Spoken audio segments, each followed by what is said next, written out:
সবাইকে অসংখ্য ধন্যবাদ আমার আজকের এই ভিডিওতে, এবং যারা আমার প্রতিদিনকার ভিডিও দেখে থাকেন এবং আমার সাথে সবসময় যুক্ত থাকেন তাদেরকেও অসংখ্য ধন্যবাদ। এবং আপনি যদি নতুন হয়ে থাকেন তাহলে অবশ্যই আমার চ্যানেলটি সাবস্ক্রাইব করবেন এবং বেল আইকনটি চেপে সাথেই থাকবেন যেন আপনি প্রতিটি ভিডিও নোটিফিকেশন পেয়ে থাকেন। প্রিয় ভিউয়ার্স, আজকে আমরা কথা বলবো আপডেট ভার্সন অর্থাৎ মিউটেশনের জন্য যে নতুন ভার্সনটি আসছে, অর্থাৎ এই ডিসেম্বর শুরু মানেই নতুন কিছু দিয়ে শুরু হবে, অর্থাৎ ল্যান্ডের যে নতুন কিছু আমরা পেতে যাচ্ছি এবং মিউটেশন বা বিভিন্ন ভূমিনয়নকর তো অনলাইন ভিত্তিক যে কাজগুলো হচ্ছে সবগুলোর একটা ডাটাবেসটা নতুন করে আসছে, এবং আবেদন এবং হচ্ছে কাজ অর্থাৎ ভূমি সহকারী কর্মকর্তা এবং ইউনিয়ন ভূমি সহকারী কর্মকর্তা, কানুনগো সার্ভেয়ার এবং হচ্ছে অফিস সহকারীরা যে কাজগুলো করে থাকেন এগুলোতে কিছু মডিফাই আসছে। তো আমি মূলত আজকের এই মডিফাইগুলো নিয়ে কথা বলবো।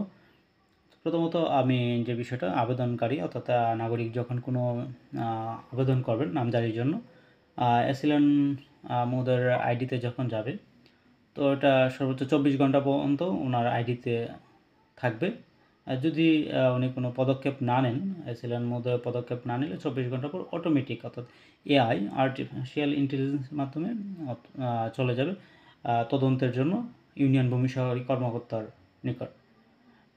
তো ইউনিয়ন ভূমি সহকারী কর্মকর্তা উনি অনেক কিছু যাচাই বাছাই করে এবং বিভিন্ন প্রশ্ন থাকবে এখানে এমসিকিউ টাইপের মতো, এগুলো পূরণ করলেই আপনার প্রস্তাব ক্রিয়েট হবে। এখানে হোল্ডিং যা আছে, হোল্ডিংয়ের তথ্য এন্ট্রি করতে হবে এবং খতিয়ান সব কিছু যাচাই, এবং আপনার আরেকটা বিষয় হচ্ছে এখানে তদন্তের বিষয়টাও অ্যালাউ করেছে। আসলে আপনি কি সহজভাবে তদন্ত করেছেন কিনা এটা তারিখ দিতে হবে, এবং ওই সময় যা আবেদনকারী উপস্থিত ছিলেন কিনা এরকম, এবং কাশ বিপি এরকম কোনো তথ্য আছে কিনা এগুলোতেও আপনার টিক মার্ক ইয়েস বা নো এরকম হানা দিয়ে যেতে হবে।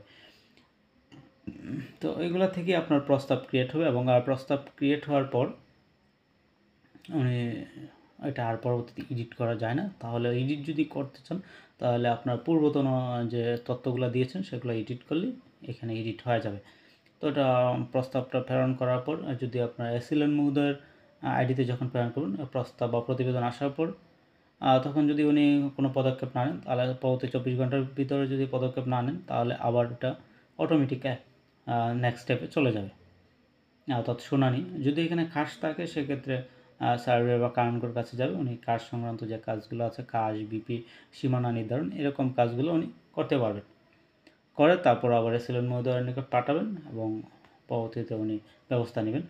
এবং এখানে একটা বিষয়, উনি সর্বোচ্চ 2 বার শুনানি দিতে পারবেন যদি উনি ব্যস্ত থাকেন।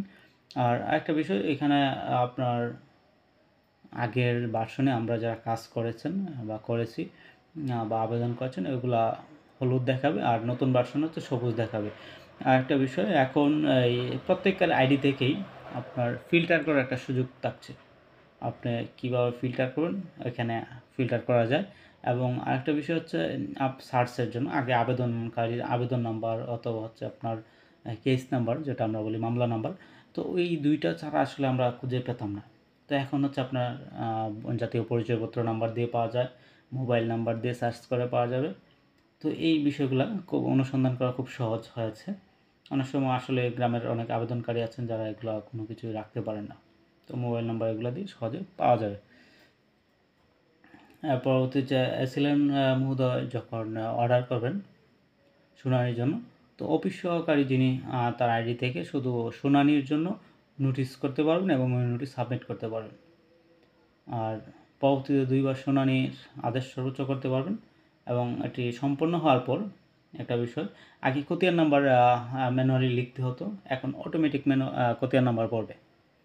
তো অটোমেটিক হওয়াতে একটা জিনিস, আমাদের খতিয়ান ভুল সংশোধন করা ওই জিনিসটা আমাদের কম হবে, অর্থাৎ এটা সম্পূর্ণভাবে আমরা মুক্ত হয়ে যাব যে খতিয়ান নাম্বার সংশোধন। এবং হোল্ডিংয়ের জমি থাকলে ওটা অটোমেটিক রেকর্ড সংশোধন হয়ে যায়, রেকর্ড সংশোধন হয়ে চলে আসবে অর্থাৎ খতিয়ানে, যেটা আগে হতো না। আর এখানে আমি একটু বিষয় খুব শর্টলি বলে, অ্যাসিলেন্ট এবং হচ্ছে ইউনিয়ন ভূমি সহকারী কর্মকর্তা ওই দুইজনের কাজটাই মূলত এখন নামজারিতে বেশি থাকবে। এবং কানুনগো সার্ভের শুধু আপনার সীমানা নির্ধারণ, কাজ বিপি এগুলো নিয়ে কাজ করে। অফিস সহায়কের শুধু নোটিশ করান অর্থাৎ শুনানির নোটিশ এবং এটা সাবমিট করা, এছাড়া ওনার কোনো কাজ থাকবে না। তো আশা করি নতুন যে ভার্সনে কী ধরনের কাজ হবে এবং কীরকম আসবে এটা আপনারা বুঝতে পারছেন। তবে আমি একটু করবো, এই যে এখন যে নতুন ভার্সনটাতে একটু কাজের পরিধিটা একটু বেশি, ইউনিয়নের যে সহকারী কর্মকর্তা আছেন ওনার এবং এসিলেন মহোদয়েরও বেশ কিছু কাজ বেড়েছে, যেরকম শুনানির জন্য বেশ কিছু প্রশ্নের উত্তর দিতে হয়, এগুলো পূরণ করে তারপর হচ্ছে শুনানিটা দিতে হয়। এছাড়া অন্যান্য যারা আছেন ওনাদের কাজগুলো একবারে নাই বললেই চলে। তো প্রিয় ভিউয়ার্স, আজকে এই পর্যন্তই। আশা করি ভিডিওটি আপনাদের ভালো লাগবে এবং সাথেই থাকবেন। ধন্যবাদ।